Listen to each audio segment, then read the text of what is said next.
Thank you very much, Presiding Officer. This week's health stats show that almost 2 in 3 patients attending accident and emergency at Glasgow's Queen Elizabeth University Hospital were not seen within the target time. In just 1 week, more than 1,000 people at the Queen Elizabeth alone were not treated within 4 hours.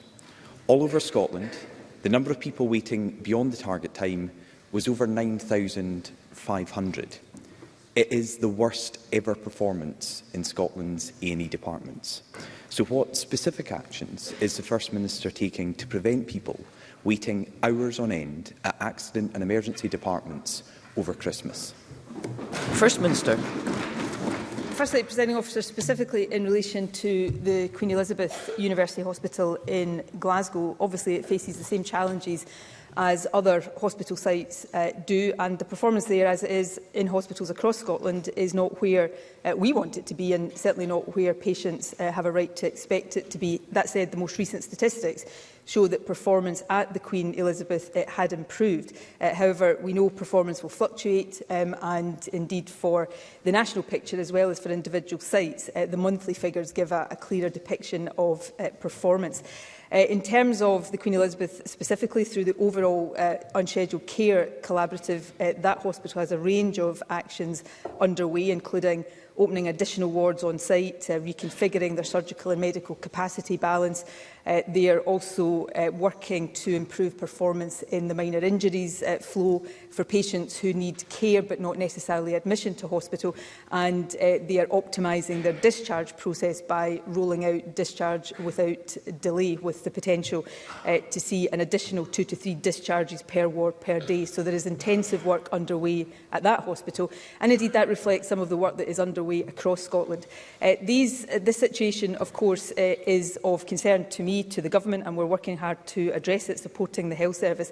Of course, it is not unique to Scotland. We are seeing the same pressures in health services in all parts of the UK and indeed further afield, but we will continue to take the steps to support the NHS to address these issues here in Scotland. Douglas Ross.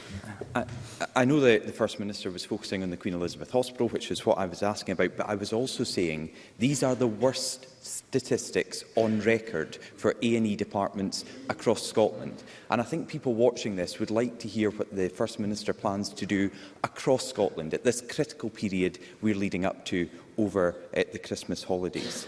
But let's look at other departments within our hospitals beyond A&E, because the First Minister did mention discharges. The number of beds occupied because of delayed discharge is also at its worst ever level. In the most recent month of data, 1,900 beds every single day were taken up at Scotland's hospitals by patients who had medically been cleared to leave. They could safely go home, but instead they are occupying beds. First Minister, if the Scottish Government had kept its promise to end delayed discharge, wouldn't we have 1,900 extra beds to treat patients right now?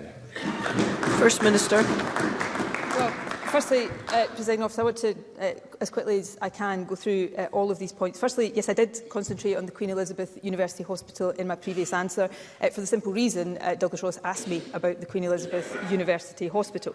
However, I also referred to the Urgent and Unscheduled Care Collaborative. That is a national initiative. It's backed by £50 million of investment that is supporting the implementation across Scotland of a range of measures to drive down waits in our accident and emergency units, and they include offering, where appropriate, alternatives to hospitals such as hospital at home, directing people to more appropriate urgent care settings, scheduling urgent appointments to avoid long waits in accident emergencies. So the examples I gave in relation to the Queen Elizabeth, as I said, reflect that wider national work.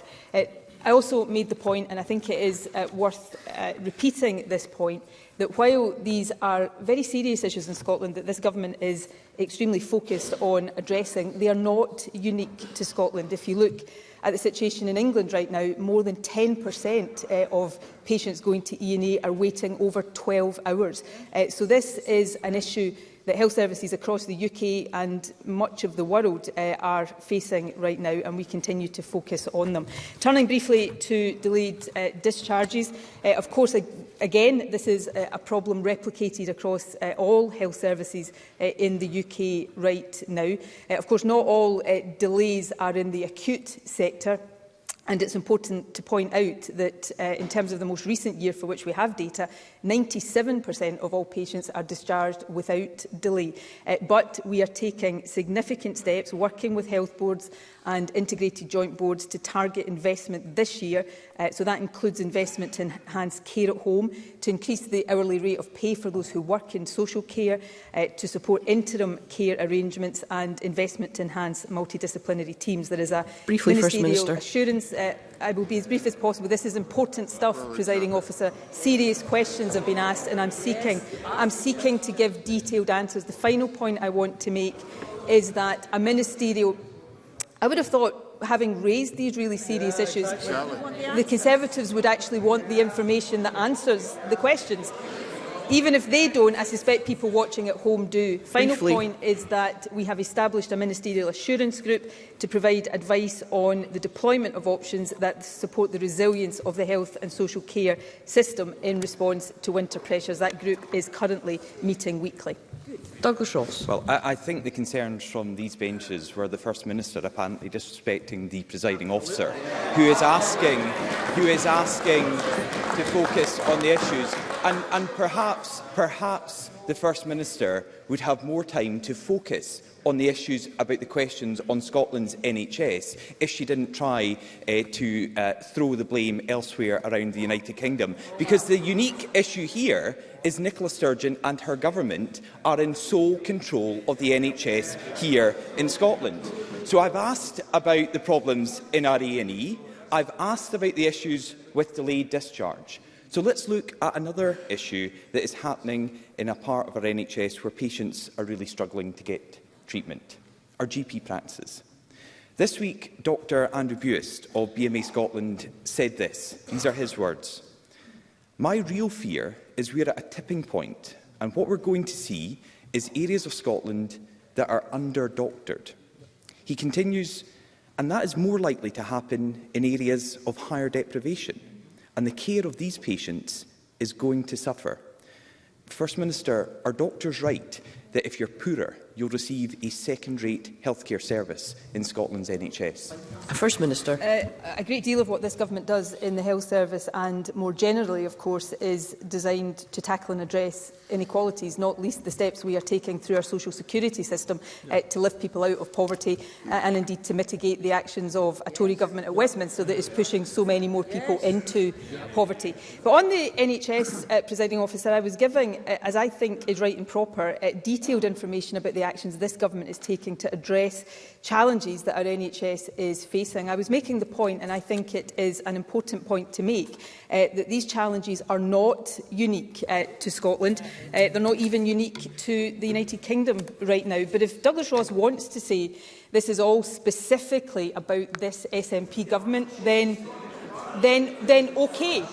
Notwithstanding the challenges that our NHS is facing, A&E units in Scotland are the best performing anywhere in the UK. Delayed discharges,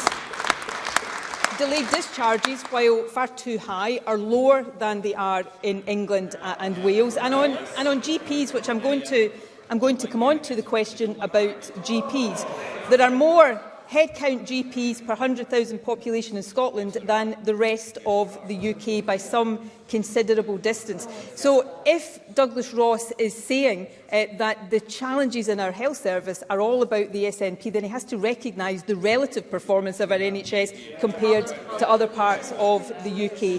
On GPs, again, we are working to increase the numbers in our National Health Service. We have record numbers across many different clinical areas already in our health service. We are working to increase the number of GPs. We've already increased headcount by 277, and that positive progress working with the GP profession will continue. And of course, we are recruiting and supporting the recruitment of other professionals to support multidisciplinary teams in primary care. Final point I would make, Presiding Officer, is this.